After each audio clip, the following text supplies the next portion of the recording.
Chris! Heath, I'm starving. are you? You got me talking about eggs before we hit record, and now that's all I'm thinking about. I'm still processing the fact that you said you have the appetite for 8 eggs per day, and it's just kind of because of health reasons you don't do it. It's also being courteous to other people who eat eggs in my house reasons. Also health reasons. Yeah, why do you doubt that I can't put away like a dozen eggs? Maybe not a dozen, but like I said 8 as just a ballpark, and you went wide-eyed. 3 is more than enough for me. Really? Wow. I could see myself doing 4 maximum. What? Why? And 4 is like your baseline. 4 is like Oliver Twist rations for me. Now, you're solely eating eggs for your breakfast? I mean, no. I throw in some diced tomatoes from the garden. Okay. That's the only other thing. So this is making more sense now because I'll never do solely eggs. There has to be something else. That's the main event, though, of breakfast. Sure, but maybe a piece of toast on the side. Some yogurt, maybe. What? Yogurt and granola. That's delicious. Maybe I'm not. Maybe my imbalanced breakfast is the source of all my life's problems. Could be. Yeah. You kind of like maxed minned your breakfast into eggs. But I can't say that I have many life's problems because I've just been playing tons of games. We both have. We have so many games to talk about. We do. That's more of an anomaly for you than it is for me. Oh, shut up. I'm on a new leaf. I've been pulling my weight in this show. You always pull your weight. I know, but by calling me an anomaly, I'm not Bigfoot. I play games. All right. How are you, Chris? How have you been? Pretty good. I'm going to make margaritas later tonight. Ooh. Yeah. Oh. I bought all the ingredients yesterday. Wait, is this like a test so that you're prepared for when your girlfriend comes over so that you have skill when it comes to mixed drinks? I'm bringing them over as a party favor. Okay. To an outdoor get-together tomorrow. Why would you... Okay, wait, no, you're bringing the ingredients. No, over. I'm bringing the mixed margaritas. Really? Wait, how far away is this party? It's like 20 minutes away. Dude, what? A margarita is a frozen-y alcoholic adult drink, right? Yes. It's gonna melt. Oh, well, I'm not gonna freeze it. No, I mean like the slushy part of it. It is kind of just going to be liquid. It's not going to be frozen. Listen. I don't know any. Bailey got me introduced to alcohol. I don't know anything about margaritas. She's the foremost authority, but you're making a grave mistake, I think. Yeah, there's also going to be no salt around these margaritas. What is Chris? However, with this recipe, it's going to be super smooth because it's going to sit overnight. Oh, that explains it. Why didn't you just say so? Okay. I was building to the punchline. Okay. Don't worry. Okay. There's a method to this madness. Okay. So you're busy. All right. Well, we don't have margaritas here, Chris, but allow me to regale you with the stories that I've had in my game playing experience this past week. I beat Frog Fractions. You beat Frog Fractions? Yeah, I see that one. Yeah. You know, I was workshopping this segment. I was thinking of games that are not about their titular subject. Yeah. There aren't many like fake out games. Yeah. I imagine if like Inside took place outside, that would be the bait and switch. Well, Inside starts out outside. Oh, very good. Okay. So why is Frog Fractions, this originally a 2012 browser-based web game, why is that relevant today in 2020, Heath? Because the game's not actually about fractions. And I feel like it's not good enough of a game for me to be like, I'm gonna let you experience it for yourself. No, let me experience it for you, listeners. Spoilers inbound. I was gonna say it's relevant because it just came to Steam a couple days ago. That's how I put it. Gotcha. Frog Fractions starts out with a point-and-click Yoshi-style, stick your tongue out and suck up these bugs that are trying to eat your fruit. And you collect more fruit, and you use those fruits to unlock very questionable unlocks. There's like a magnetic power-up where adjacent flies also get stuck to your tongue, and a targeting system, You can upgrade the fruit so it's more resistant to the bugs. There are also movement upgrades. You can change your lily pad to a turtle so you can better evade some of these projectiles that the flies throw at you later on. And you can happily exist in that quaint frog fractionsy world for eternity. And I did so. I streamed this game. Did you tune in? No. Okay, yeah, I played it would live. have. And I had to look up what the conceit of the game was because I just kept playing that and not generating nearly enough fruits to unlock the thousands of fruit costing a warp drive or whatever. This section of the game is testing you on your fractions, right? Chris, no. The fractions could not be more further removed. You stick your... Have you played this game? Years ago and not all the way through. Yeah, you're the one that mentioned it to me. Right. Not all the way through. Okay, wow. All right. I'm aware of what happens, but I didn't see it all the way through myself. Okay, and I'm not playing like the extended Decade of the Year edition. I just said Decade of the Year. I'm drunk on margaritas. The fractions are merely where you might see something say 10 points when you stick a fly to your tongue. It'll just be like 3/4, and it's completely arbitrary. Okay. So you keep doing this fly sticking loop until you dive down in the pond that you are resting in to find the bounty of fruits that lie on the ocean floor. And my first reaction was like, oh, is this whole game going to be an examination of game conventions that we take for granted, right? Yeah. What's the whole Dark Souls thing? Side scrollers, first and foremost. They start you facing the right. If you go left, you get a power-up. Dark Souls, it'll start you here, and if you go behind you, you might find an illusory wall. Mm-hmm. So is that what this Frog Fractions is? Is that what we're going to be examining? And boy, it doesn't really do that. But once you dive down to the ocean floor and get like 1 billion fruits, you complete the level and you're able to buy the warp drive upgrade. And then it just becomes Star Fox.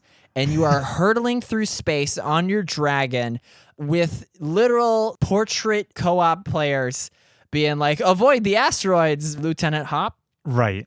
Which is very charming because we've thrown ourselves for a loop once again. It's no longer the cutesy elementary parody. Right. You land on Bug Mars and have to do a boss battle, but it's a fake out and you get arrested and you go to Bug Court and you're going to get sent to prison unless you can pass the worker's visa naturalization test. And it'll ask you, what do the 4 stripes on our bug flag represent? Anyway, you pass the work visa test, and then it's back into like the pond, only you're on Mars now, Bug Mars. Oh. And you're earning Zork mids, which are the currency of Mars, which you saw previously, but it was never explained to you.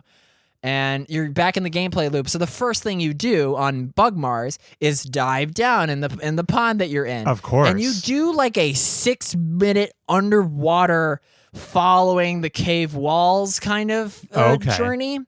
Meanwhile, a narration of a fictional take on the history of boxing plays.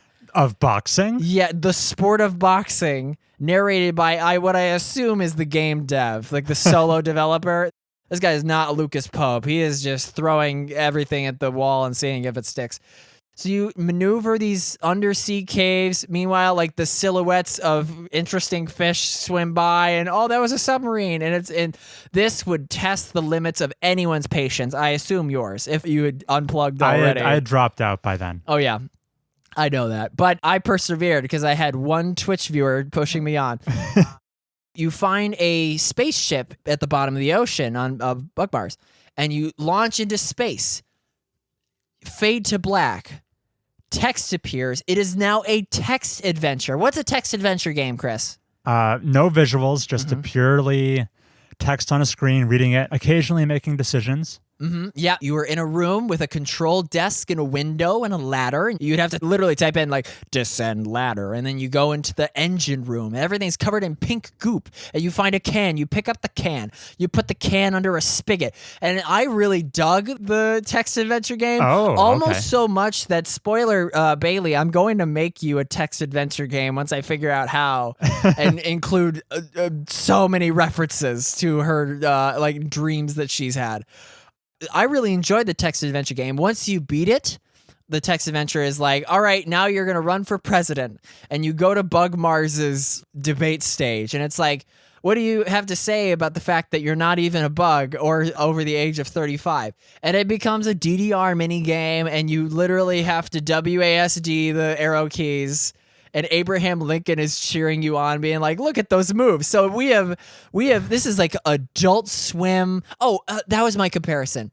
You know the music video, Too Many Cooks? Of course. It has nothing to do with the number of culinary professionals. No, it does not. No, so that's an example of something that, if people aren't aware, Too Many Cooks was like a 16-minute Adult Swim think piece. Right. Think piece is a good word for that. You get elected Bug Mars and you start producing bug porn using Zork mids that you won during the election, and you can choose how many Zork mids you want the Bug Federal Reserve to print to fuel. And that one's actually a profit cost balancing game. Depending on the weather, if it's snowing, then a lot more bugs are going to be inside watching bug porn. So that's your chance to sell. Oh. Once you earn 5 million Zork mids, you can afford the presidential pool, and only then does your frog glide along the pool, fade out, credits. This game was given the fondness and rose-tinted nostalgia that it did not deserve. Chris, I will look fondly on a number of games, some that you would be like, those aren't actually that good, Heath. But this game was given high praise, or like, oh boy, if you don't know about Frog Fraction, stop listening. It's like, I gotta play this for myself. And you yourself, I put the credit that I give to you into this game because you were like, hey, Frog Fractions is free on Steam. And I was like, what is it about these Frog Fractions? And then I played it, and it was a brain melty stinker. I don't want to shit on it too bad, but do you have any questions for me, Chris? I would not recommend it. Okay, fair. But I think that it is a worthwhile entry in games that reflect how I would put it right next to the Beginner's Guide. Oh. You put them on an equal footing? I put them in the same category in my playlist. Oh, okay. As like games that make you rethink gaming. Gotcha. Yes. But as far as like critical acclaim, Beginner's Guide, Beginner's Guide, you got to be in a totally different headspace. I'll put them side by side. Okay. So I think it goes without saying you had not heard of Frog Fractions before this. Only in title alone. Okay, gotcha. I do acknowledge probably part of the charm would be just stumbling across this game in 2012 on a web browser. It's seemingly this innocuous Flash game, and then it takes you on this wild ride. Ultimately, sure, nothing it's doing is that excellent. It's a joke. That's what the game is. Yeah, you do a double take, but we're putting in the amount of effort that is worth Frog Fractions. Did you know, Heath, there is a Frog Fractions 2? Or a DLC or something. Yeah. No, actually a Frog Fractions 2. Yeah, I saw that on stream. Yeah. Yeah, Frog Fractions 2 was stealth released within another game that was not marketed as Frog Fractions 2. Okay. So you just stumble upon Frog Fractions 2 built into this fairy game. Okay. Nothing about the advertising was from the creator of Frog Fractions. No, he released it under a pseudonym. There were no connections tethering this to the original release. It was just a surprise. People were wondering, hey, does this re-release of Frog Fractions contain Frog Fractions 3 in it? And to that, Oh, I don't know the answer. Oh, that would be on brand for one. It would be very on brand. And let me just, on the record, I like that it was vaporware in this off-brand game. Okay, so I like the idea of Frog Fractions way more than playing it. It's a cool concept and one you ultimately don't need to sit down and experience for yourself. Yeah, this conversation is all you need to hear about Frog Fractions. So that was Frog Fractions. Cool. All right. That was a good appetizer, Heath. What else you got? Wilmot's Warehouse. Ooh, Wilmot's Warehouse. I beat that too. You beat it. So, folks, Wilmot's Warehouse, and you're going to want to go to my Twitter for this because I'll be posting a time lapse of my gameplay because they have a beautiful in-game feature that does a time lapse of your warehouse. So you play as Wilmot. You are in charge of this warehouse. Wilmot's Warehouse is a game great for people who love to organize. Yes. And I installed the game before the trailer was over. Yeah, when we're at the gym together, Heath, way back when gyms were still a thing, and there was even one dumbbell out of place, not even one we were using. Okay. You would go out of your way, pick it up off the ground, and return it back to its proper position, and then go so far as to reorganize and sort, like a sorting algorithm, all the dumbbells back into their ascending order. Now, the astute listener would probably be like, oh, Heath has an obsessive compulsion. But clearly I don't, because this basement we're sitting in is kind of a mess. Yeah. Maybe it's just the so straightforward nature of the dumbbell rack and how it's just begging to be sorted. That's more of a challenge I can't refuse, especially when I have two dumbbells in hand. I've already crossed the barrier for entry. So don't diagnose me, listener. There are plenty of other things wrong with me that you can label, but I'm not OCD. But despite that fact, I love this game. Oh. And I played it willingly, even though it's kind of like an Amazon warehouse employee's dystopian nightmare. It is, isn't it? Of more boxes coming and coming. Although maybe the Amazon warehouse employee is also like me, and it's just Christmas every day. So what does this gameplay loop look like, Heath? People come to the window. They'll be like, yo, I want 3 bananas and 2 shoes. And you got to bring it to them within the time limit. And the faster you do it, the more bonus stars you get. The more bonus stars you have, you can spend those on upgrades to make Wilmot faster, able to carry 8 boxes instead of 6. There will be robots that will help you sort things, although not as fast as you. They will just bring items, like misplaced items, to the areas in which there is a majority of those. And I love this game, Chris. I beat it. And maybe I should just be talking over the time lapse. So here's me going. Yeah, okay. So this, at the beginning of the game, you start with like 8 categories, right? And only then do more things start coming up from the bottom of the warehouse, that like loading bay. And you can see me, I'm starting to sort things that look kind of similar. Look at these like blue with orange symbols in the middle. Here's fruits getting tucked together. These Christmas trees kind of don't have a place.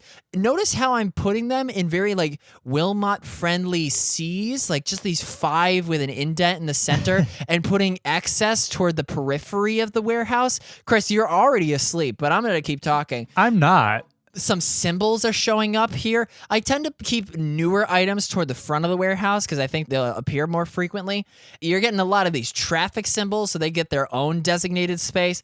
And it's really a pain whenever I run out of certain things and I have to go to like deep storage to get them. Anyway, Chris, you notice like these boxes are starting to disappear. That's a potential upgrade to free up more space in your warehouse. And you're thinking that there's no way I'm going to need all that free space. Look at this dead zone in the bottom left I'm not even using. Does that say something about my right-handedness? Who knows? Anyway, so we're continuing to sort things. This might be poison for the audio listener, but Chris is dumbstruck at how I'm organizing all the technology things together. Look, you got like the battery symbol and like the light bulb and the iPod symbols all tucked together. And he's so impressed by how well I'm doing this. Clearly, I haven't been playing like an obsessive amount of time. I'm just getting so many upgrades so quickly because I'm so good at sorting. And that's just, look at all these yellowish things on the right. Anyway, do you have any questions while the rest of this time lapse plays out? There are a couple things I need to jump in here. Yeah.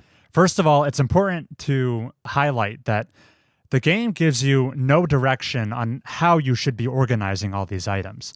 The warehouse itself is like a blank canvas, and you yourself come up with whatever organizational methodology makes sense to you. Yeah, I'm going by colors. I'm going by symbols. Look, these are all like the blues that are starting to emerge.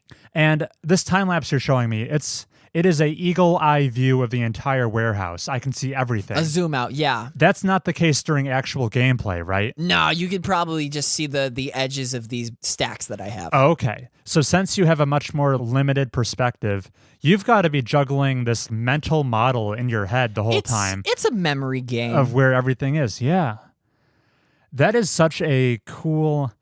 Again, I'm going to say, like, Frog Fractions...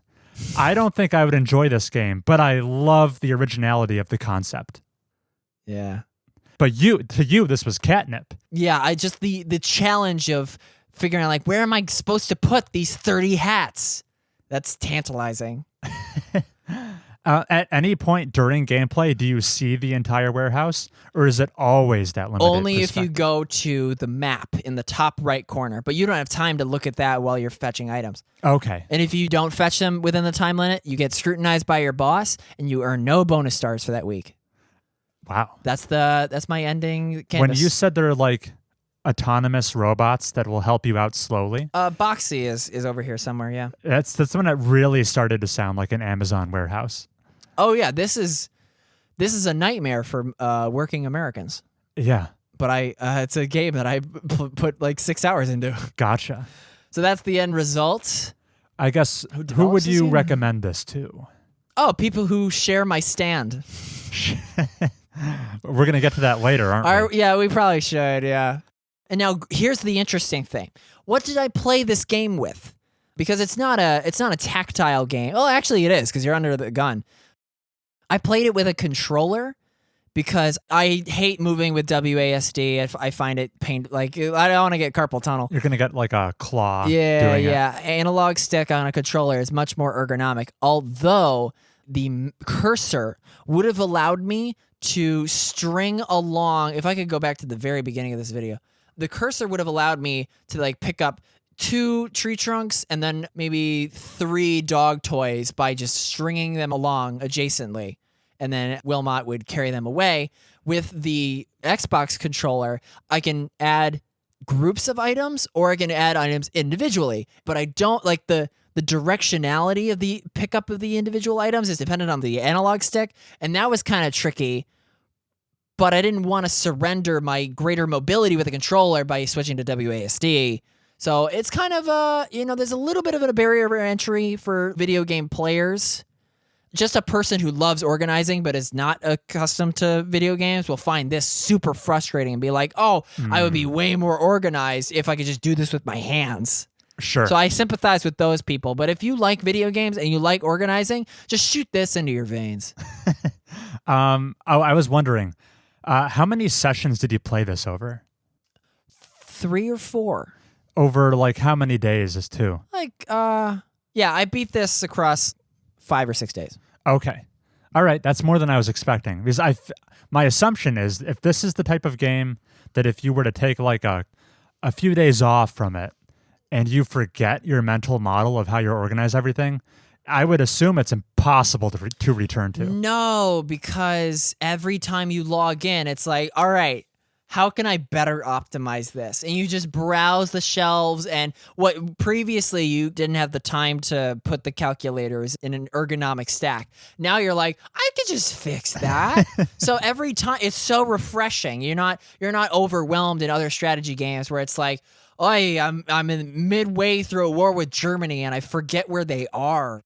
Yeah, you don't have this problem in Wilmot's warehouse. Would you be in constant ecstasy stacking shelves at a supermarket? Not in a supermarket because the dread of after my 40-year career stacking shelves, just thinking, unless I have completely revolutionized commercial America and everyone is using the Heath system of pencils in the back, milk in the front, if I didn't leave that kind of impact on my environment, I feel like I would have just wasted my life putting the spaghetti sauce in nice rows. Oh, okay. And this doesn't feel like a waste of time because it's just like, haha, look at this is like Type Racer, right? Like, oh, look how fast I can type. Look how good I can organize. I see. Also, it was 6 hours instead of 40 years. Right. In the same way that like, I'm a good typer. I don't want to be a stenographer. Sure. Because that would also be like, oh, man, I spent 40 years just clickety clack. So I loved Wilmot's Warehouse. The harder difficulty adds more symbols. It reduces the time that people are willing to wait. It's kind of like Diner Dash, where like you want to prioritize the 5-star people's entries. Yeah, Chris, I cleaned house in that game, which is funny because it's about cleaning. Oh, and it has a great sense of humor too, where your boss will chime in and be like, "You're organizing 40 unique items in this warehouse. We're gonna celebrate your achievement with this poster," and it's just a work safety poster that's like, "Are you wearing the appropriate footwear?" And then it has like a fanfare horn of like, and great sense of humor. There's a co-op mode for people who have significant others that don't like organizing, and you could be like, "What's wrong with you? This is amazing." I played this with Bailey because she's under the gun to be as quick as possible, and if she makes that mouse mistake or drops something accidentally because she's not used to the controls, that is the most anxiety-inducing thing you could ever do. And she just wanted to put the game down. Sure. Because she didn't have her sea legs. Yeah. Or, so I loved it. I can tell. Yeah. This is the most hyped I've seen you about a game in a little while. Yeah. What else did I play? No, that's all I got. Okay. All right, Heath. I, too, have had a busy game playing couple of weeks. I've got 3 games to talk about. Let's go through them. Okay. Picking up where we left off last episode, I have continued playing and beaten A Plague Tale: Innocence. When you say that title, where do I put the comma or the colon? Oh, it would be right. Is it like A Plague Tale: Innocence? You nailed it. Okay. That's exactly where it goes. So this is the A Plague Tale franchise. Right, of which there is 1 entry. Man. They've got dreams, Heath. Okay. Dreams I'm about to tarnish. Snuff out, yeah. Just in case people didn't hear last episode, A Plague Tale: Innocence, game that came out last year. You play as a set of children trying to survive during the mid-1300s, during the Black Death epidemic. Also, hot on their heels, they are being hounded by a religious inquisition who is pursuing them for somewhat mysterious reasons. And that's a really cool, strong setup. It's got this novel setting. It's got, I dig 1300s. I do dig the 1300s, just because you don't see it in video games very often. I dig this religious zealots. They serve as a mysterious antagonist. I dug that. I think that probably a third of the NPCs in this game have the plague mask. Or the doctor mask. You see that less often than you might expect. Okay. All right. Visually, the game is very pretty. The rat effects in this game are top tier, because they just cram an ungodly number of individual rats scurrying around on the floors, on the surfaces, everywhere. And they all move erratically. They're not one solid mass. They all have individual movements. It's a really cool visual effect that I'm sure was pretty time-consuming to implement. So it's visually very cool. It's got this cool setup. And I'm going to cut to the chase. I did like the game. I don't have any regrets playing it. But the rest of what I've got to say is going to sound a little negative, and here's why. I think this game is a good example of the experience you take away from a game. Your expectations really play into that. So, Chris entering his Plague Tale: Innocence playthrough, he had heard a lot of podcasts he listened to talking up this game over the past year or so. He had seen it nominated for Best Narrative at the Game Awards last year. This game was shaping up, in my mind, to be this diamond in the rough experience that relatively few people had played, but everyone who did play it just couldn't stop praising it. I thought I was going to get something really special here, something great. And what I got instead was something that was good. It was good. But here's where my criticisms come in.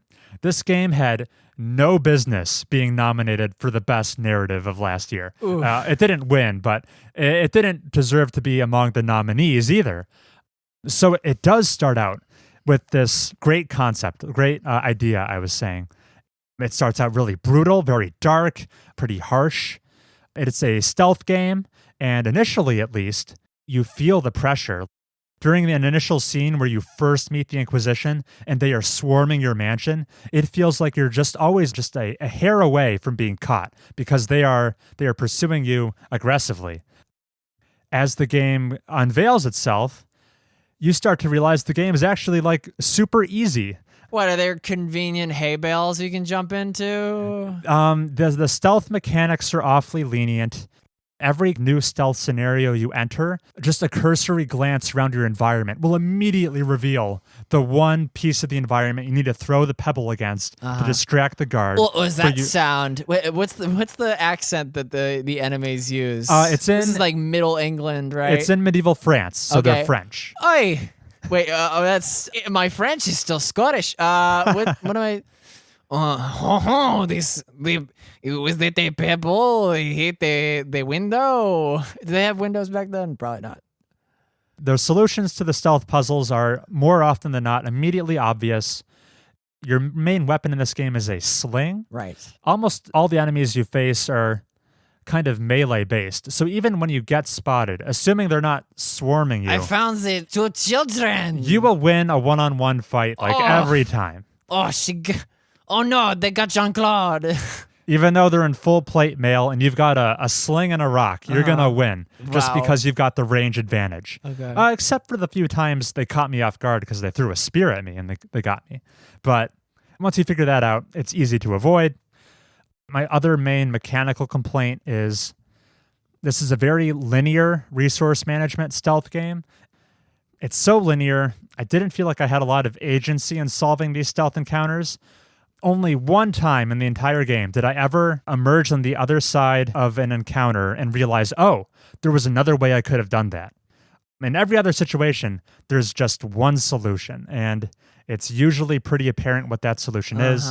It's just a matter of you walk in, you see what you've got to do, then you just kind of execute on it. And nothing has the satisfaction of recalling the God of War axe in the 2018 God of War. Nothing has the satisfaction of the Doom glory kill. It's all just kind of like a bare bones mechanical systems here. I imagine there's a rooftop night sequence where you slingshot an oil lantern above an Inquisition guy who's decked out in robes, and then he gets engulfed.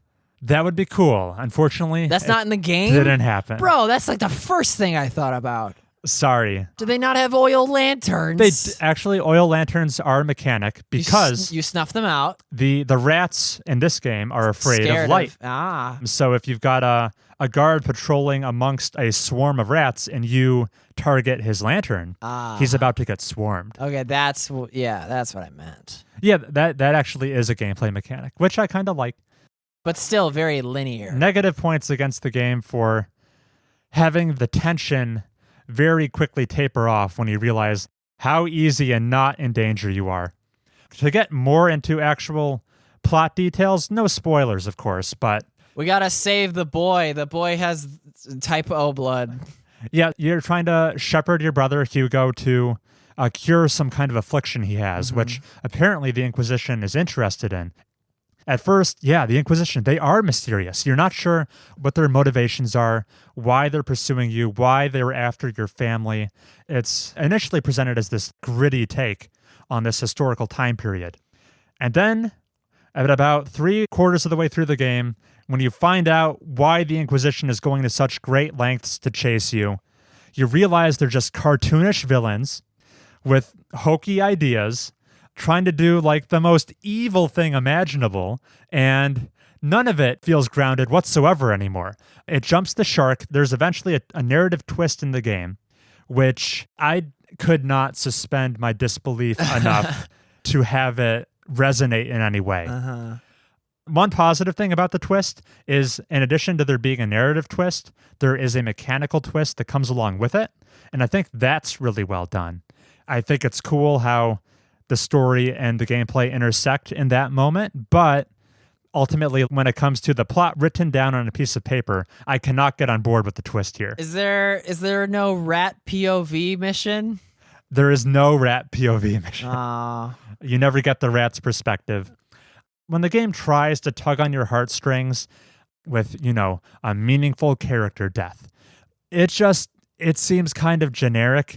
It'll be so tropey that in one instance, upon entering the next room I was going to be in and seeing what was in that room, I immediately knew which character in my party was about to die in his blaze of glory. Oh. And I could see it coming a mile away. Oh, yeah. Oh, Jean-Claude is afraid of tight spaces, and then we had to shimmy between this fallen tree. Right. I nailed it. And there's no subversion of your expectations. They just play it straight. Timmy's afraid of heights. We have to cross this rickety bridge. I don't think the narrative is egregious. There's a few cool moments in there, but like I said, it had no business being nominated for the top 5 stories of last year. The gameplay has its disappointments in how constrictive it is. I said I don't regret playing the game, but I wouldn't tell anyone they need to play this game. Plague Tale, yo. This is one you can safely skip. Yeah, you can safely skip. That makes sense, yeah. Only play it if you have an affinity for stealth games or the 1350s. Yeah. Very good. Okay. That's all I needed to know. That was my wrap-up of A Plague Tale: Innocence. I played it on PC, but it's available on consoles as well. Moving on. You're not going to see this one coming, Heath. All right. The other game I've been dipping in and out of is Forza Horizon 3. I did see it coming a little bit. I saw it on Discord. You were playing that. Okay. Now, before our listeners hit the pause button, tune out, and delete the episode, because I'm talking about a pretty by-the-numbers racing game vroom, Vroom. There are 2 genuinely very interesting things that I have to say about this game. What? So please stay tuned for those, just to give you a conceptual overview of what Forza Horizon is. Forza is Microsoft's first-party racing game. There's the Forza Motorsport series, which is a little bit more of a simulation, more realistic. It's just on racetracks. And then there's the sub-franchise, Forza Horizon, which is the one Chris likes. Forza Motorsport is made by Turn 10. Forza Horizon is made by a different team, Playground Studios, who are making the new Fable reboot. So Forza Horizon is their previous franchise they've worked on. These are set in open worlds, and they are more arcadey, a little more lighthearted. They have you do some goofy races. They don't take themselves as seriously as the Forza Motorsport series does, which is why Chris enjoys the Horizon games. So Chris, why are you talking about Forza Horizon 3? It's not even the most recent entry in the franchise. Oh, it's not? Yeah, there's a Forza Horizon 4. Why bother? And they're all, once you've played one Forza Horizon game, you've played them all. They have less change in between installments of the franchise than the Pokemon series does. Oh. All they do is they change the location you're driving in. Yo, this car's blue now. So I'm playing Horizon 3. This one is set in the Australian outback. Which is, good day, mate. That's fun. Oi. Would they Wait, do they drive on the wrong side of the street? They do. Oh. I'm driving on the left side of the street. Oh. Not that I care, because I just barrel into anyone. So there's ample opportunity to off-roading because of the outback. It's fun. There's some cool views. Watch out for capybaras. All right, you've all been good for now. First compelling thing about this game, or maybe not compelling, interesting thing. Why am I choosing this moment right now to play this game?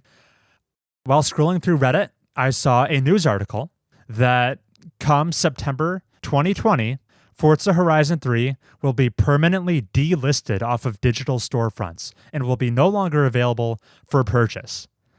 And I was like, what?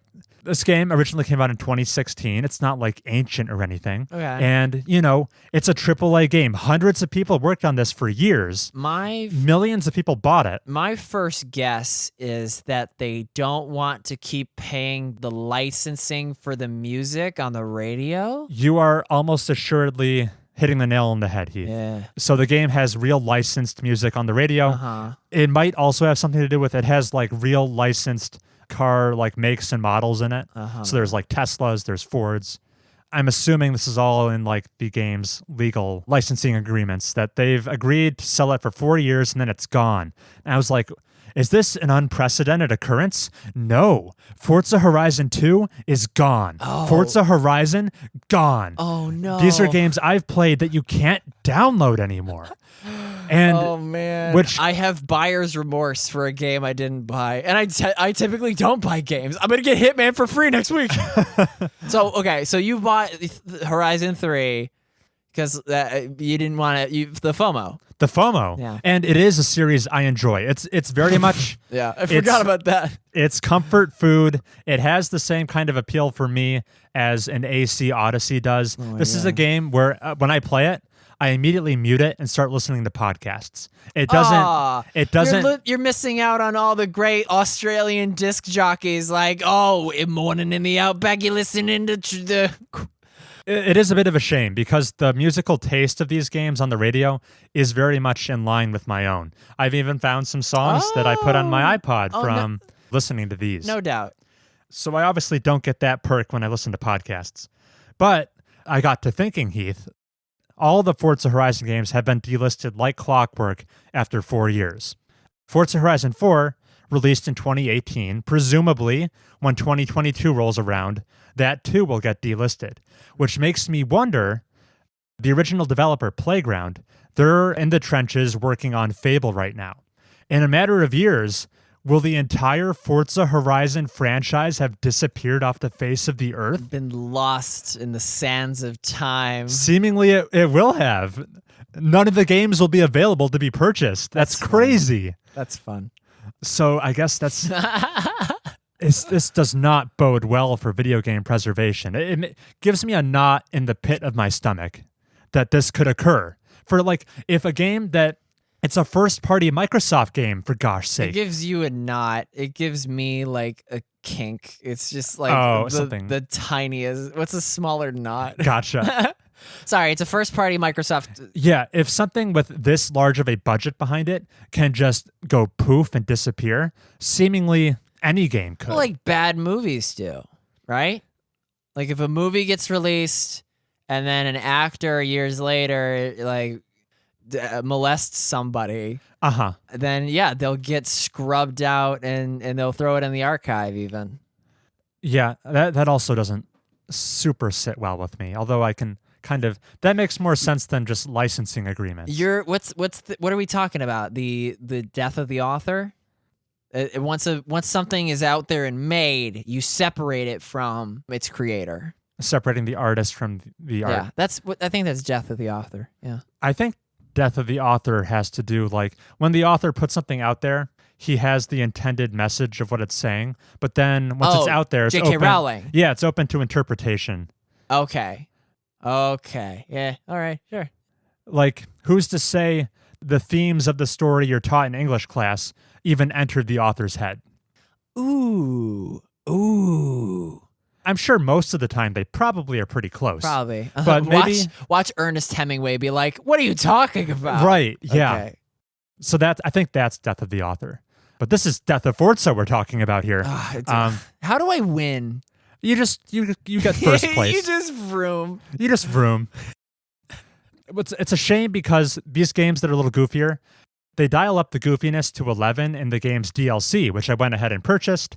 Forza Horizon 3 has a Hot Wheels expansion, which you get to drive the miniature Hot Wheels blown up to real sizes. Oh. And you're, instead of racing... Can you see the molding of the plastic and the screws?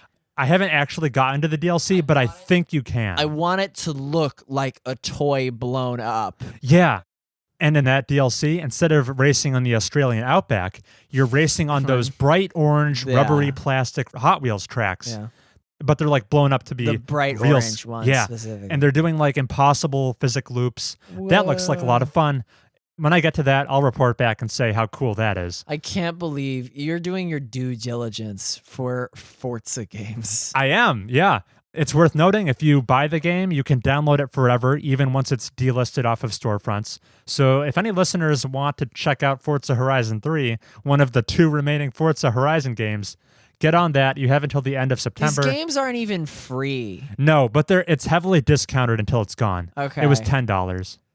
I imagine a world where this game is free, and it has epic loop-de-loop, physics-defying Hot Wheels action. Yeah. And I'm over here stacking boxes in my organization game. And we're both having the time of our lives. High-octane gameplay from two different perspectives. It has the Halo UNSC Warthog vehicle in it. You can drive that in a race. This is fun. That's fun. Okay. All right. Compelling thing number 2 about Forza Horizon, the entire series. This doesn't just apply to 3. I super appreciate its approach to difficulty settings. They are granular, super granular. So at the start of every race, in addition to saying, I want to race against average AI racers or highly skilled or expert, there's a long list of different difficulty levels you can set the AI to be. In addition to that, you can specify things like, hey, on the ground, I want colored arrows indicating when I should start braking for the turn. I think those are on default. They're on by default, Yeah. but you can make it so they only appear at the brakes. You can make them disappear completely. You can adjust things like, help me with my steering, help me with my braking. You can custom tailor a lot of the different aspects of driving the car to the point where on one end of the spectrum, the game will basically play itself for you. And on the other, you'll have to actually be a NASCAR driver to play. There's a huge spectrum of different difficulties you can play with. And the part that I get a big kick out of is every notch you increase the difficulty, you get a bigger credit payout at the end of your race by a certain percentage. And credits are the game's in-game currency. How you buy the how you buy more vehicles and get upgrades and things like that. So you are proportionally rewarded for how hard of a race you want to play. I'm at the point where, I'm definitely not an expert, but I'm getting a nice, juicy 40% bonus. From aggressive racers and fewer HUD. Right, yeah. I want the HUD. I don't bother with the braking help. I don't need it. When it comes to simulated degradation to your car, I said, give me all of it. I will. Because you can play it so wear and tear. I need a tire change. You can make it so the wear and tear on your car is purely cosmetic, or you can make it so your car can get totaled. That ding to the right wheel is affecting my steering. Yes, it is. Oh. You can optionally toggle a rewind mechanic mid-race where if you... Tracer. Yeah, it's basically Tracer from Overwatch. This is basically Overwatch. You can do a huge mix and match, make your own difficulty setting, which you just don't get for most games, easy, medium, hard. What am I supposed to spend these credits on? Just more cars? More cars, or you can upgrade your existing cars. You can give them new paint jobs, things like that. We've already mentioned Hot Wheels. Is there a joke car at the end of the game that you're trying to really buy? Because you know how in Tony Hawk games, the last character you can unlock is Boba Fett? Oh. Is the last game in Forza Horizon 3 the Flintstones mobile? I don't think so. Although that would be a lot of fun. I wouldn't put it past them. So my takeaway here was every time I encounter this approach to difficulty where it gets super specific, I'm always reminded how much I love it and how much I want to see more of it. A very recent game came out. The Last of Us Part 2 gets very granular with its difficulty. That's a resource management, survival, stealth combat game where you can go in and tinker with, hey, the stealth is a breeze. No one's finding me. Let's crank up enemy awareness. But I'm super low on resources all the time. Let's ease up. Let's make resources more plentiful. And it does that, really? Yeah, you can do that. And you can even give me more health, make enemies more aggressive. You can go in and tinker with all of that. And that's awesome. Next gen, I would say. Yeah. Supergiant Games, this is a hallmark of their design. Bastion, Transistor, and Pyre all have optional difficulty modifiers. They all contextualize them different ways within the game. Some will be shrines that you can enable that will alter combat in some way. And for each one you do optionally enable, it'll give you a bonus to your experience you earn. And I love this so much because it's a concrete way to incentivize you to be playing at the very threshold of your skill cap. Ooh. It's like weightlifting. It's like weightlifting? Yeah, you want to do 3 sets of 10 at a weight at which you couldn't do 11. Yeah, you do want that. It's like shopping for a shirt, right? There's small, medium, and large, and maybe you're in between small and medium. This lets you custom tailor your shirt. It custom tailors your difficulty. Wide shoulders. Because I could totally see myself playing The Last of Us Part 2, wanting there to be more resources, but otherwise being sufficiently challenged. But then if I want to lower it to easy to get more resources, suddenly the entire game's a breeze. Mm-hmm. It kind of plays with my psychology in a way where sometimes when I'm booting up a game for the first time, I'll be tempted to just put it on easy. Because I think this is like my ancient reptilian lizard brain talking. It'll say, Chris, if you're bumping up the difficulty, you're just going to arbitrarily give yourself a more frustrating time. What's your incentive for doing this? And outside of, I don't know, earning like an achievement at the end, most games don't really acknowledge the fact that you're putting in the effort to play on a harder difficulty.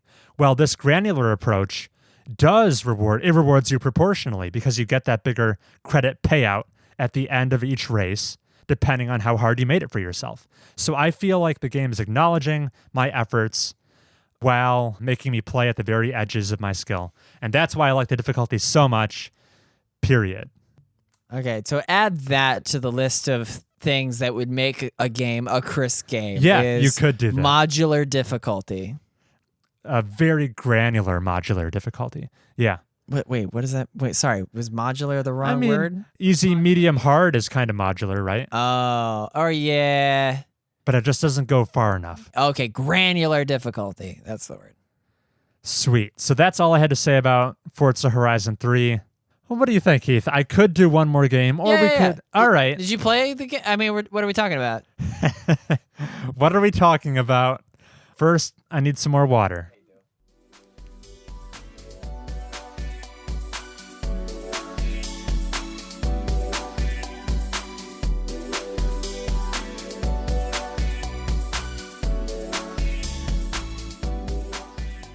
Heath, I've fallen hard back down the rabbit hole that is Thronebreaker? Into the Breach. Oh my gosh, Chris. I know. It's been a year and a half. We thought we were past this, right? We thought we were out. Is it okay? We've mentioned Into the Breach this year only in reference, like referentially. Right. Yeah. We assume it's part of Mobius Tubes' listeners' vocabulary at this point. Mm-hmm. But over the past week, I've put another dozen hours into this game. Oh my God. I can't stop playing it. You've surely unlocked everything. Let's dig into that. Into the Breach is the second game from Subset Games, the makers of FTL Faster Than Light. It's an isometric small 3v3, or not just 3v3, strategy game where you're trying to minimize losses against an onslaught of alien bugs. Right. You control 3 mechs trying to protect the city from being destroyed by the alien Vec. It's played on a grid. It's turn-based. It's highly tactical. That's all you need to know about Into the Breach conceptually. I returned to it after a long absence, and I was surprised by how easy it was to get back into. I thought a lot of the nuances would have I would have forgotten about Be a little rusty. And I was surprised by how not rusty I was. And I don't... How patina you were. Yeah. It was just like slipping on a familiar glove, and I was back into it. So I like chasing achievements, Heath. I get a kick out of it, much like you like organization and putting things in their proper positions. Well, I like going through the check boxes of unlocking achievements. Well, I mean, the achievements were the way that you unlocked different teams. Right, which is something I love about this game, the way the achievements of the game are integrated directly into the game's progression. You get coins for every achievement you unlock, which you use to unlock more mech squads, of which there are 8 by default. When I had quit last year, I had 6 of the 8 unlocked. I've now got them all. The last ones I was missing were like the flame behemoths and the hazardous mechs. The hazardous mechs are awesome because they have huge damage output, but every time they attack, they also injure themselves. Yeah, recoil, yeah. And they offset that by if they get kills, they can heal themselves. Yeah, I've totally done that where you fire. Yeah, that was like maybe the third team that I bought. Gotcha. Yeah, you shoot in one direction and it removes your last damage pip, but it ended up killing like 3 aliens, and so you're back to full health. Yeah. And you're just like, oh, I cheated death. Right. It can feel like that. Still impresses me the different play styles the mech squads convey. And it still impresses me how very frequently the first minute I look at the board state of any given turn, I'll think this is hopeless. I'm going to lose something this turn. And then after a few more minutes of inspection, that magical move like finally unveils itself to me, and you're able to avoid all negative consequences for that turn. And then it's back to square one the next turn because you get attacked again. That's still a magical moment. One thing I didn't fully appreciate about the achievement hunting in this game, the game calls them challenge runs, where you have to complete 3 of the corporate islands in a row while fulfilling some criteria, whether it's don't fail any objectives or ignore all the time pod capsules that land and give you upgrades. And if you ever pause the game and look at the achievements in the menu mid-run, it'll put like a red cross through any achievements you're no longer eligible for. So at a glance, you can see, oh, I've already messed this one up. I don't need to focus on it anymore. But I'm still eligible for this, and this. Okay.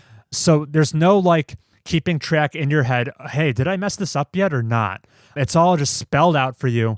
That makes achievement hunting super easy. Thanks, Subset. Thank you, Subset. You're just putting the needle in his arm and just making it that much easier. I don't know if I want to commit to this, Heath. I think I'm going to chase 100% achievements. I mean, it's doable. It is absolutely. Doable. So I will keep you posted. You're just limited by like RNG. A little bit. If there's fun stuff in it, my current run, it's my first time playing with a random squad. So it randomizes from across all 8 teams. It'll pick 3 different guys, put them together, and you've got to make the most of it. Surely it's not 100% random.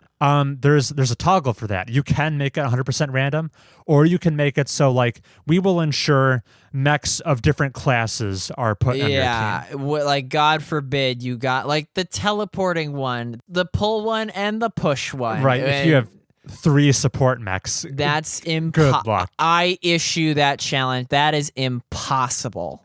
You can't beat the game on normal with those 3. That would be a Herculean task. Yeah. It does fun things with randomizing. You can just straight up make your own idealized squad and play that way. Yeah, the custom squad. The judo guy, one of the hazardous boys, and then maybe a fire guy. Okay, yeah. Or maybe an OG. Maybe the OG launcher. I'm so used to it now. Right. The original vanilla team is super effective despite their blandness. Yeah. That's most of what I had to say. If you do get all the achievements, there is a secret 9th squad you unlock. Oh my god! Yeah. I won't spoil. Wait, if you get all the achievements or like 100%? So it costs 25 coins to unlock the secret squad. And it only appears once you've unlocked all 8. That's correct. So to get it, you do have to effectively get all the achievements. I almost don't want to look it up. I have looked it up. I won't spoil it for anyone, but it's fun. Okay. I'll say that much. Yeah.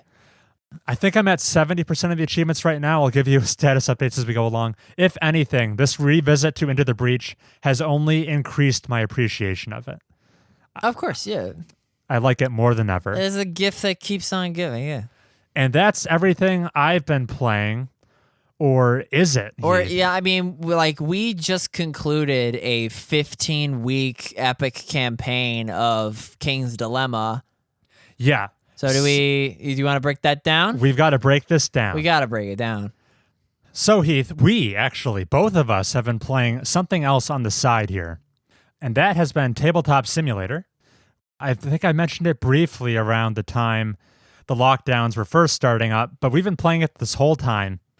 Tabletop Simulator, you could call it a game. It's really more of a piece of software that lets you basically recreate playing board games digitally. And it's really just like a physics engine. So it makes things like shuffling decks of cards and rolling dice pretty easy for you. You want to hear an insane stat, Heath? What? Entering the coronavirus pandemic, I had put about a dozen hours into Tabletop Simulator. I'm now over 100 hours. I believe it, yeah. So we've been playing it a lot. It's been a godsend. But as cool of a piece of software as it is, how about we highlight kind of, what would you call this? The crown jewel of the Tabletop Simulator experience thus far? Wavelength? I mean, that's pretty good. Yes, this game that we've been playing, it took us just over 4 months. It's unlike any other game we've ever played. That is correct. Because it's a legacy, long form, compounding. It's big game, big repercussions. Right. So the game we're talking about here is called The King's Dilemma. It is a physical product you can go out and buy, but we weren't meeting physically, so that didn't make a whole lot of sense. As Heath said, this is what's considered a legacy game.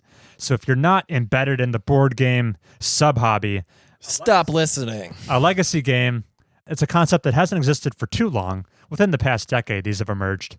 It is like a campaign game. The results of previous games will impact future games. There's kind of a finite story. The game has ended for us, and there will be no going back to the King's Dilemma. Our story has been...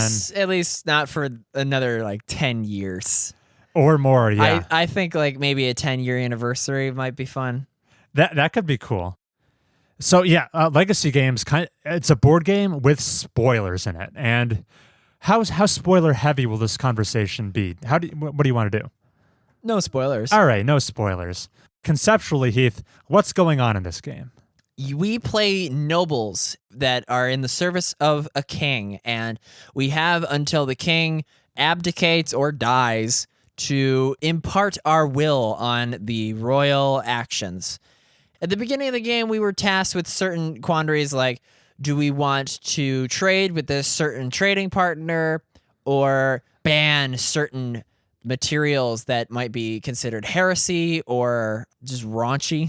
Very often there'll be hey, this knowledge could be useful, but also could be dangerous. It's straight up cursed. How much do we want to distribute it across the kingdom? Granted, it will increase knowledge, which I want to go up because it fulfills a personal achievement in my noble's house. Right. So over the course of any given game, we're faced with dilemma after dilemma that we vote either aye or nay on. It's a very binary choice.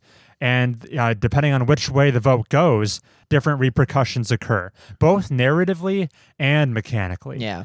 Which is cool. The voting, it's pretty standard stuff. Everyone will have kind of different incentives on how they want to vote, both depending on what kind of noble house they're playing, because the noble houses are asymmetric and want different things. Yeah, Dan wanted pretty corrupt forces to take hold, and you wanted us to win that war. Right. I was the house I was playing as was an expansionist house. They wanted us to get into wars and to conquer foreign nations. Yeah, mine was more globalist. I would have gotten the achievement if we united with another kingdom. Oh, okay. You wanted to form the UN. Yeah. I wanted to form America. A Soviet bloc. Yeah. And another little factor influencing how you're going to be voting on these dilemmas is a game-by-game secret agenda you have, which will dictate... There are certain sliders in this game that represent things such as our nation's influence, our welfare, our wealth, our knowledge. And depending on which way each dilemma goes, the sliders will adjust up on the scale or down. And depending on which kind of section of the scale each little resource falls in, you will be rewarded based on your secret agenda. For example, if you had the moderate agenda, you want all the resources snug in the middle. But as balanced as possible, yeah. Yes.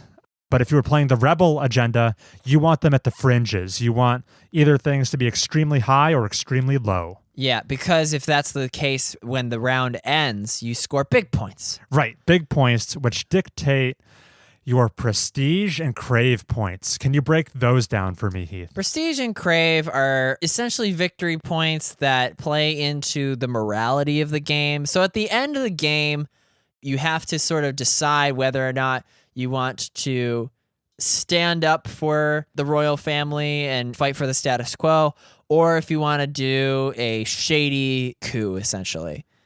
Whether or not you have generated a certain amount of prestige or craved throughout the game will influence onto which side people side or not side. And ultimately, you want to earn both prestige and crave. You do. But one cool thing about the game, since prestige and crave are this persistent mechanic that's always relevant between games, and it accrues over the entire campaign's duration, depending on which one you have more of, just whether you intended it that way or not, it kind of naturally forms political parties in the game. There's going to be the guys who have big prestige and want the kingdom to be prospering and to have healthy relations, and they're going to vote accordingly. But the people who have big crave are more often going to do underhanded things, do selfish things. Yeah, almost enable crazy witches who reincarnate themselves. Yeah, I mean, I don't know who would do that. But yeah, Dan and myself, we wanted chaos. You were super noble. The other players, I was a little less sure of their allegiances. Yeah, they were trying to figure it out up until the last minute. So those are the mechanics. Nothing like totally crazy, but definitely enough going on to make it compelling. How did you feel about the plot, Heath? I thought the plot was great. Me too. We had issues relevant to scientific discovery, racial issues, exploiting ancient artifacts. Yeah, I thought all the storylines were good. It's just straight up conquest, like you said. And I was able to canonize my gameplay very well. Cool. What do you mean by canonize your gameplay? Just explain how, the reason I lost was because at the beginning of the game, I was just getting big points. But that was sort of at the expense of our kingdom's morality. So when I tried to be good, because I had so much prestige, because I was trying to steer the game in a direction it was trying to fight me, it cost me, and I ultimately just shot myself in the foot for fear of negative forces taking control. The irony is, had I not been so consumed by my vanity, the kingdom would have been much better for it, and I might have won. I probably would have won. Right. It's a kind of an experimental design in the sense that the game purposefully obscures from you how exactly you win at the very end of the campaign. It gives you a wink and a nod, but then leaves the fine details ambiguous until the grand finale. If you're a super competitive player who needs to be playing optimally, the game doesn't really support that kind of play style. You've got to kind of go with the flow, get immersed in the fiction of what's happening, and enjoy it on that level. Although you can still be competitive. On a game-to-game basis, you know exactly how to win any individual game. Look at my standing for the first half of this thing. I smoked you guys. Yeah, you were finishing top 3 all the time. No, until I shit the bed. Until that turning point came. Yeah. So, final takeaways from our experience playing The King's Dilemma. Narratively, it was great, but gameplay-wise, there was a certain storyline where we had to deal with the Mad King, and no one could be bothered to help me figure out this puzzle, so we ended up with the bad ending of that storyline as a result of apathy rather than failing to figure it out. That's not entirely true. What may have come across as apathy was me intentionally trying to sabotage it. Damn it. But I also didn't want to make it blatantly obvious that was my intention. Hence, the apathy. Mm-hmm. Dan probably fell in a similar boat. He definitely didn't want us to get the good ending. Okay, yeah. Also, I don't know, maybe we messed something up with that. Dan had, if you remember, Dan as the moderator had total authority of how that puzzle played out. Oh, yeah? Because anytime it wasn't a unanimous decision, the moderator got to make the choice. Pretty much. So it was basically his say all the time. So yeah, that was this cool experimental legacy game, The King's Dilemma. Maybe if you have computer-savvy friends who can play Tabletop Simulator, I think the game lends itself well to that format. The components of the game aren't so complex that it becomes cumbersome. You're basically just putting forward votes and things like that. We would recommend it, although do pitch it to your friends as an experimental. Yes. It is unlike any game I've played that is a board game. Yeah. In fact, I'd say, especially the way it handles branching narrative, that feels almost at home in like a Telltale game or a David Cage game. So it kind of borrows from video games in that respect. Yeah. Very cool. Well, we've covered a lot of ground here, Heath. Yeah, you want to hear about the games that I've just been watching? Oh, sure. Yeah, what have you been watching? The new Dead by Daylight killer. I don't know what this is. This is just real quick. So, Dead by Daylight, Pyramid Head came to the game, which was still like a shock that Silent Hill. Hasn't been a Silent Hill game in like our lifetime, but Pyramid Head came out for that game, and because he's a horror game classic. Dead by Daylight, remember, it's the asymmetrical horror, 4 survivors against 1 killer. The new killer is called the Blight. Oh, when you said the new Dead by Daylight killer, I thought you meant a game released that has killed Dead by Daylight for you. No. Like how people say, oh, it's going to be the Halo killer. No. It's this. Yeah, I see where you're confused. No, it's this Scottish alchemist who got turned necrotic and has to like inject himself with serum to be functioning. Oh. And he'll go into this kind of narcotics blood rage and like dash after you. What's keeping him from being because there's pretty creative killers in this whole game, right? Pyramid Head has like a big sword slash that's sort of like a projectile blast. And the Doctor is able to send out a shockwave that makes you insane and see things, right? Oh. You'll see his character model in your periphery, but it'll just be a vision. Cool. Does it mess with your HUD at all? Oh, yeah. Oh, that's awesome. Well, not your HUD, but like, you know, the skill check wheel that you have to get in the zone? Yes. It'll like put it over there and then put it over there. Oh. Yeah, it's great. This killer, he has this dash. And other killers in this game run fast too. His conceit is that he needs to slam against certain walls in the environment to chain these dashes together. So he can cover a lot of ground as long as he pinballs off of surfaces. Oh. It looks so weird when you are playing as this killer, especially if you're not doing it right and you don't have an appreciation for the hitboxes. God forbid you are indoors. There are some indoor maps. If you're trying to go through a doorway, you'll just be like, dunk, dunk, dunk. Then you'll have to go into a cooldown where you like inject yourself to come back to life. It looks so weird, and people have just been calling him the pinball. And they've started like fat shaming him. Like he's too bulky to fit through this doorway without entering the slam animation. Granted, when you're a survivor and he's chasing you, barreling through the environment and knocking into things, and which makes him go like tremendously fast. It's genuinely scary. I could picture that, yeah. Yeah, he comes after you faster than the other ones, yeah. So that's all I have to say about this killer. I can see why he is not changing up the meta, because he is a weird killer that is dependent on hitboxes cooperating with you, and it looks pretty jank. I've still never touched Dead by Daylight, and I've said this before, but I love how creative the different killers are mechanically. It's great. Next up, I'm not going to talk about Among Us. I think we should talk about it once we play it, but for those of you looking for the next social deduction experience, Among Us is a pretty tantalizing option. Because what are social deduction games? There are games where there are spies who know more information or are just given certain objectives. We're talking about Resistance Coup, Secret Hitler, Werewolf, Mafia, and Trouble in Terrorist Town. I'm not familiar with that one. That one's like the Gary's mod version. Oh, okay. Town of Salem is like another digital implementation. Witch Hunt. Yeah, Witch Hunt. My thing. We played that once. Yeah, it's probably a good game, probably.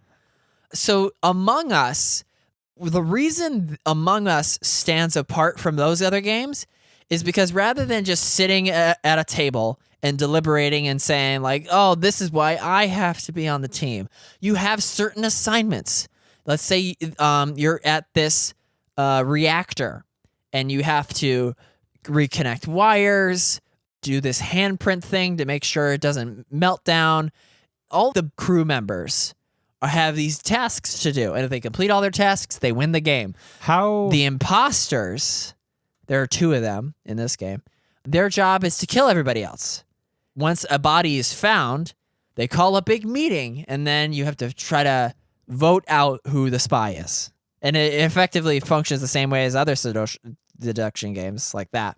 Okay. But the reason Among Us is having its heyday on Twitch is because it's this cool social deduction experience that's different from all the others. You know, you're not just like kind of sitting there, be like, pick me. Right. There's actually like a mechanical game to play in the meantime. Yeah. How complex are these assignments that regular people have to do? I mean, they're point and click, drag the wires to connect and empty the airlock of all these leaves. It's and the art style is atrocious. So, right. It'll be like fill this O2 canister by dragging the thing under the nozzle. I'm initially picturing, I'm jumping in this game not knowing the full context just yet. And I know like the real heart of the game is this social deduction, figure out who the spies are. What is de-incentivizing me from not doing such a great job on my task so that I can keep tabs on people? Yeah, what's to stop you from just like buddying up with everybody? Right. And so that you don't get picked off. What's preventing me from doing that? Well, the tasks are in disparate parts of the map. And what's the failure? What's the consequences for like failing to do your task? The survivors can't win the game unless all the tasks are completed. The spies can sabotage certain things. There's an air leak on that side of the map. Either like everybody goes and does it, or maybe one's just like, here, I'll do this. You guys, break away. And then spies can also turn off the lights, which drastically reduce everybody's vision cones. Okay. And the spies can use vents to move around way quicker. Yes, I imagine all the good guys could clump together, but the spies have ways of breaking you up. Gotcha. They could like close a door automatically, in fact, to Gotcha. like keep you from accessing parts of the map. Do you have any insight into why this game is having such a heyday right now, years after release? Because Twitch streamers were playing it together and having a blast. Okay. And everybody watched it and is having a blast. Who was the OG Twitch streamer we give all the credit to? Who blew this game up? Who blew this game up? Yeah. XQC. XQC. Okay. Yeah. Cool. He is a French-Canadian Overwatch pro for a retired pro player who does these variety games, and his conceit is that he talks very fast. Okay. And he's very aggressive. Cool. Yeah. Again, I'm not talking about Among Us. I'm going to wait until the sequel comes out because of the groundswell. They're working on the sequel. It'll come out early next year. Oh, that's fun. Yeah. It's free on mobile and like $5 on Steam. A pretty reasonable deal. If you like social deduction games and you have people that can walk around and respond to, because it has to be over microphone. Right. So you push to talk on Discord while you play this. Okay. Does this even support joining up with randos and playing that way? Yes. You can type your rebuttals and Gotcha. stuff, which Although, is abysmal. I see. Not the ideal way to play. Unplayable, yeah. Gotcha. You need microphones. All right, cool. So I'm not going to talk about that, even though we just did. Those are games you've been watching. Have you watched any other games? Jelle's Marble Runs. So this channel, Chris, we have a Marble Discord now, don't we? I don't go in there, but we do. I only found this because I was watching a stream of it. It's these highly produced marble runs. Chris, what are marble runs anyway? You tell me, Heath. It's just these basic Rube Goldberg machines, but not. It's just marbles down a track. This is a relay race. Look, they do little Lego handoffs with batons. And there's fans of the stands. When I first saw this, because you see that it's sponsored by Last Week Tonight, I thought this was like part of John Oliver's show, but it's not. It's like the fact that the Olympic Games were canceled this year due to COVID. So this is replacing the Olympic Games. Look, you have special teams like who is really good. The Jawbreakers were really good. Can a team of marbles be really good? This was fun to watch. The team that won really frequently was the O Rangers, and the athletes themselves each have names. When you say athletes, we're talking about marbles. We're talking about marbles, yeah. I don't know what this event was. Oh, this is the black hole. You try to stay in the dish the longest before falling into the center. Now, nothing is lost on me here, Heath, right? This is all just physics and RNG, right? It is, yeah. Absolutely no skill. This is just marble racing. But the thing that sets this apart from other marble leagues, the people who are putting this on is Jelle's Marble Runs. They're from like the Netherlands. Okay. I really like it when they cut to the stands and the fans are stop motion cheering for their marbles. And we're not listening to this, but there's like commentators. They're doing the wave. Look at that. Isn't that so fun? And like each team has like signs with slogans and stuff. Whenever the honeybees are going, you hear buzzing in the crowds. Like, and the O Rangers, like I was talking about, all the fans are going like, oh, and yeah, there's so much fake enthusiasm for this not sport that I love. I think I finally got it, Heath. And This appeals to you for the same reasons Dr. Disrespect does. There's the high production values. There's the tons of enthusiasm. But at the end of the day, he's just a guy playing a video game. At the end of the day, these are just marbles rolling around. Yeah.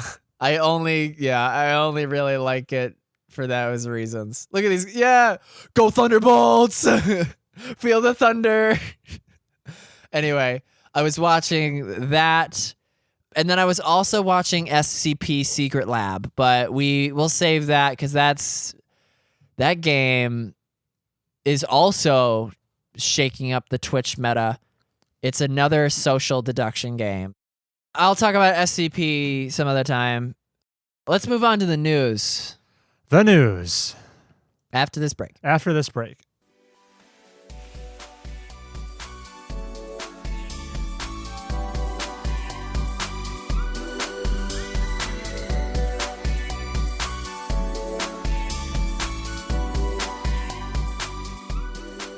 Okay, let's talk about delays.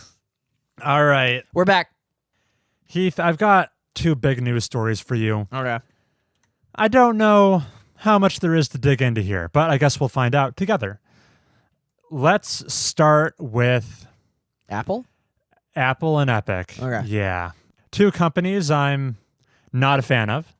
One, we've discussed at length about my distaste for Epic Games on this show. Also not a big fan of Apple and their products, but they're going head to head. Why? I'm sure many of our listeners are already aware. Epic Games, they have this big hit on their hands for several years now. Maybe you've heard of it. It's called Fortnite. Yes, that and one. It's on every platform under the suns, including mobile Apple devices, such as iPhones and iPads. And you can play it there. And you can pay to get your V-Bucks and get all the sweet in-game currency Fortnite skins with those V-Bucks. Yep. Traditionally, you make that through this in-app purchase that goes through Apple. They take a 30% cut of the proceeds, and the rest goes to Epic Games.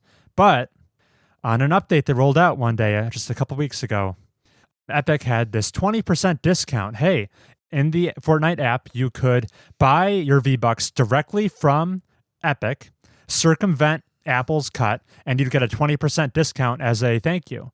And accordingly, Apple said, no, thank you. That totally violates our terms of service here, and promptly delisted Fortnite from the Apple App Store. A very similar set of circumstances also unfolded on the Google Play Store over on the Android side of the fence, and accordingly, Fortnite has also been delisted from that storefront as well. The kind of cool thing to dig in here, though, is, Heath, that's not the cool thing? It's cool because Fortnite gets delisted. Epic promptly releases George Orwell's Big Brother 1984 screen, which Apple parodied that. Epic is parodying that. They're calling it 1980 Fortnite is the name of Epic's animation. But you can't throw together this animation in a day.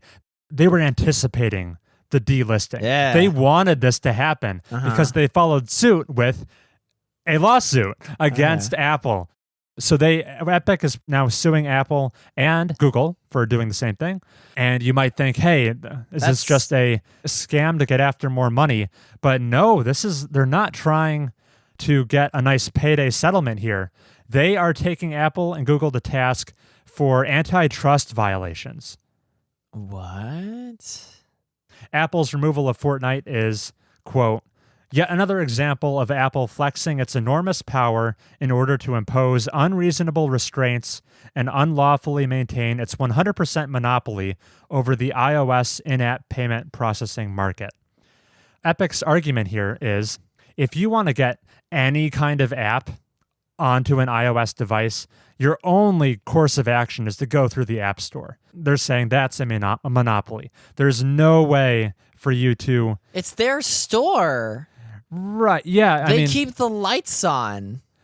I mean, you're right. I can identify what the perspective is. Hey, we're Apple. We made this store. We're going to take a 30% cut. If you don't want to do that, just don't use our store. But if you agree with that, then you're totally locked out of iOS completely. That's not the case on a PC, right? There's multiple stores. Oh. So if Apple said, hey, if you don't like our app store, go make your own. Epic literally can't do that. While on PC, they literally did do that. They made the Epic Game Store in response to like what they might argue, oh, Steam, you are this antitrust monopoly kind of figure on PC gaming. But except it's not, because you can literally go and found your own store. Mobile devices. The phone's manufacturer supplies the storefront for apps. Right. You can't have an Epic Games apps. You can't get it through any other means other than the iOS or, what have you. Yes, iOS is Apple's walled garden. There's no way to play ball that isn't completely overseen by Apple and their restrictions. Okay. Right. So, they do keep the lights on, but they also keep other developers from putting up their own lights. Yeah. So, Chris's knee-jerk reaction to watching this, I was super cynical. I already didn't like Epic, and I was thinking to myself, oh, you don't like Apple's anti-competition? Yeah. As you literally snatch up another exclusive. Hitman 3 is now an Epic Game Store exclusive. Yeah. You're stifling competition yourself. How hypocritical. You, Epic. But then, I guess, after the initial rage subsided, I can appreciate, wow, Epic is really going up to bat against the entire If they were to win this lawsuit, this would be super helpful, not for just Epic, but anyone releasing an app on an iOS device. From the most indie of developers to other giant monolith companies, everyone stands to gain from Epic kind of falling on this grenade, because the amount of money Fortnite makes through in-app mobile in-game transactions every day is probably mind-boggling, and they are getting zero for the past however many weeks. They're just taking that hit, seemingly on principle. And I hate to say it, but wow, good on you, Epic. Yeah, this is costing them billions. It is. Wow, that's so generous. It is generous. And I guess they've put their money where their mouth is before, because when they made the Epic Game Store, they substantially cut the percent take they take as the storefront holder. Yeah. From 30% down to 12%. I guess when it just comes to like storefront cuts, that's a hill Epic wants to die on. Yeah. They just have like a vendetta against 30%. But they'll never die. They'll never die because Fortnite will never die. Fortnite is keeping them on life support, be it on the PC and consoles only for now. I don't think healthier than you've ever been is life support. True, yes.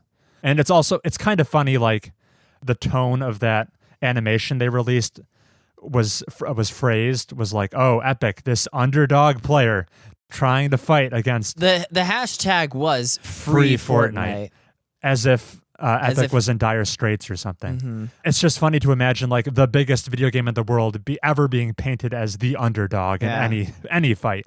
But I guess that's what they're going for. I was not thinking of this case as like an antitrust argument. Right. So there you go. I don't know which way it's gonna go because on the one hand, Apple's like, hey, you very clearly violated our terms of service. We're well within our rights to kick you off our platform. But what if that platform was unfairly restrictive to begin with? I don't know which way the courts will take it. I don't know how far up the court system this is going to rise. It's also led to funny things like on eBay, people are selling their phones with Fortnite already installed for big markups.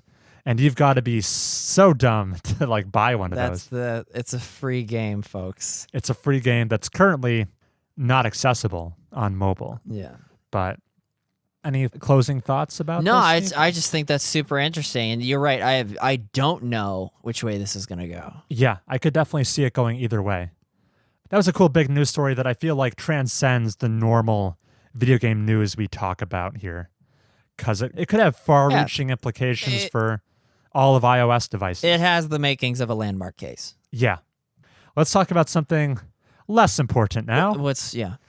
Halo Infinite got delayed out of 2020 and into 2021, which does not bode well for the launch of the Xbox Series X because Halo was being built up to be its killer app. This was going to be the first time Halo was a launch title since 2001 on the original Xbox. It was finally like, okay, the stars are aligning. We're going to do it again. Stars, because it's a space game. And that's just not the case. Which hurts me because that's on my fantasy publisher draft. And Deathloop got delayed right after I bought it. Oh, well. Yeah, 2020 is closed. It's closed, yeah. At least it makes the competition between our fantasy drafts a little tighter. Were you surprised by this, Heath? Because the initial debut looked a little rough. Well, yeah. I still... it probably could have shipped. Yeah, that's the thing. I think it probably could have shipped. But like Miyamoto says. Wahoo Isami Mario. Yes, that's a direct quote. He also says, what is it? A bad game is... Sorry, I'm butchering it. A delayed game is good when it comes out, but a bad game is bad forever. Yeah, something like that. We're paraphrasing. Yeah, so ultimately, this bodes well for the quality of Halo Infinite whenever that does come out. More time in the oven can only be a good thing. But now I feel like the Xbox Series X is going to be dead on arrival. Well, I mean, they're not gunning for gold. They just want their services. Like, that's what you said. Yeah, you're right. Whether it was intentional or not, they positioned themselves in such a way that they're going to be making money even if no one buys an Xbox Series X, which unfortunately might be the case. Might be the case. Oh my God. That's so rough. We got a Wii U on our hands. Yeah. And it's not even out yet. There wasn't that much time between the gameplay reveal and the delay, which makes me think, even though they're blaming it on COVID and workflow constraints, that was just a convenient it's just out. Convenience. I think this really, even if it's not 100% of the reason, I think the backlash to the gameplay debut is a significant factor. In the backlash. Delay. Oh, what were you thinking? I just thought because it looked rough around the edges that they knew they were gonna just delay it. Oh, okay, but it was good enough to like put the sweets on them. Gotcha. No, I think because that reaction to that gameplay was so universally negative, I think they took a step back and said, we want this to be a platform over years to come. We should probably make sure people the debut like is it. Solid. Yeah, something to build on. Instead You're not going to have more players than the launch of the game. That's traditionally been the case. Although we've seen that before. We've seen games as services. Player bases have exceeded their launch day population. It's usually the exception to the rule, but yes. I know it happened with Rainbow Six Siege. Oh, you're right. That had a big, I mean, Among Us is probably the case right now. That's definitely the case. Earlier this year, The Witcher 3's peak concurrent players set a new record, beating its original 2015 debut. That's crazy. Because of the popularity of the Netflix show. Yeah. So it does happen, but it's the exception to the rule. You're right. So yeah, they're putting it back in the oven. We'll see how this souffle turns out. We'll see how Master Chef. Oh, nice. Yeah. Nice. I just want nothing to change but Craig's face, the brute. He's just the most immaculate Planet of the Apes perfect model. Right. That's where the entire budget went. Yeah, it's just like the handsome Squidward kind of yeah. All right. Halo delayed, Deathloop delayed, anything else delayed? Is Cyberpunk delayed again? It keeps slipping. It's targeting like mid-November right now. Oy. Okay. But currently still a 2020 game. My fingers are crossed. Mm-hmm. That was all the news I had. Yeah. Yeah, that's it. Hey, Heath. Hey. We have a podcast. We also have an email address. If you want to participate in the show and write us an email that we'll address on air, how would someone do that? They would write in to mobiustubespodcast@gmail.com and tell us all about how much they're going to miss Forza Horizon once it's gone. And never coming back. So yeah, please send us emails. We love them. We need better ones than this. Oh my God, no exaggeration there. No qualms about it. For most of you listeners, I'd encourage you to tune out. For the two of you left who want to hear... That's right, it is two of them, yeah. The two of you left who want to hear more about Is Chris an Engineer Follow-Up Part 3? I guess we're doing that because we promised we read every email on this show, no matter how much it's killing me inside. Yeah, now they're actually taking advantage of us. All right, so for our integrity here, I'm going to read this. Engineer Hour Second Follow-Up. What up, Heath? And you, Chris. This is from Justin, the electrical engineer, by the way. The one and only. Chris, you said you were an engineer by trade. You literally majored in computer science, which is not an engineering discipline. You addressed this already, right? You might be a software engineer now, but that does not make an engineer by trade. There is a homeless engineer graduate pedaling for change on the side of the road that is more of an engineer than you. Because, yeah, you stole that job from him. Right. Second point, computer science and software engineering are different things. Do a Google search. Really? Oh. So stop spewing false shit and tainting the name of engineering. Third point. Wait, what point was made? Like, this is just reiterating things that have already been debunked. Yeah. What can I say? I promise we read all these emails. Yeah. Third point. You say that your position title is a software engineer. I still think of you as more of a software developer, which is also different. You are the child that tries to fit the square block into the circle hole. That's funny. At Heath? Yes. I know you are the workhorse of this podcast. I am currently unemployed. Don't let Chris bully you. Face the oppression. Rebel against the patriarchy. Best regards. Oh. Justin. All right. You know what's going to be funny is, imagine if we have like fan art of this show. Yeah. But it's only of electrical engineer Justin. It's not of you or me. That'd be the ultimate irony. He becomes the figure in the podcast history that gets immortalized in animation. Yeah. I've got do you want to do a rebuttal to that not cross-examination? I'll address your 3 points briefly, Justin, and maybe we can put this to bed, although I'm not optimistic about it. All you need to do is cite the same sources. You recommended I do a Google search. How about I tell you to do a Google search? Ayo. What does by trade mean? Oh. Yeah, because trade, like your trade, this dates back to like baker, fisherman. I'm going with the first link. This is Merriam-Webster Dictionary. Definition of by trade. Used when indicating someone's job, especially a job that requires special training and skills and is done by using the hands. Oh.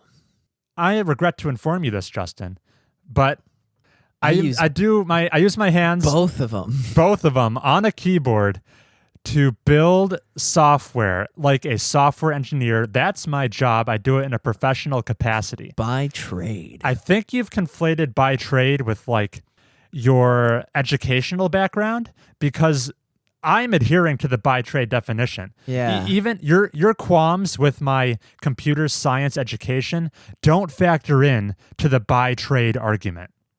You've kind of debunked it yourself. Maybe he'd have some ground to stand on if he said, you're not an engineer by educational background. That's too wordy. That's where he'd have to come from, though, because I literally fit the by trade definition perfectly. Even if in the past I wasn't, I am now. I feel like we're preaching to the choir. Yeah. But anyway, the third point. Second point, I realize there's a difference between computer science and software engineering. Yeah. I know there's a difference because I've studied computer science and I'm currently a software engineer. That's how I know the difference. Mm-hmm. And third point, you just say you think of me more as a software developer. That's like the same thing as, I think of you more as a Virgo. Right. Yeah. Hey, Justin, you keep titling yourself a electrical engineer. I think of you more of as a Yoshi. That's targeted. Does that make you a Yoshi? I'd say probably not, because there's no basis in reality. Before that reason, you just thinking of me more of as a developer does not sway me in any way. This is just, we have to read every email, but we are entering,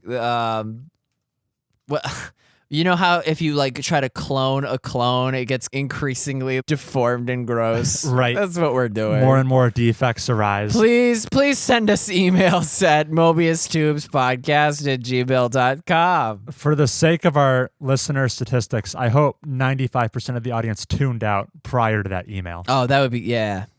All right, well, let's wrap it up then. What are you going to play for the next episode? Next episode is going to have a change of scenery, too. It will. We'll have a whole new vibe going on this podcast. Yeah. It's going to be... How do you think we're going to become more or less serious now that you are living in your own abode? More serious, because that will carry with it, like, I'm the king in his castle. Yeah, you'll be shouldering the weight of responsibility. And knees buckling.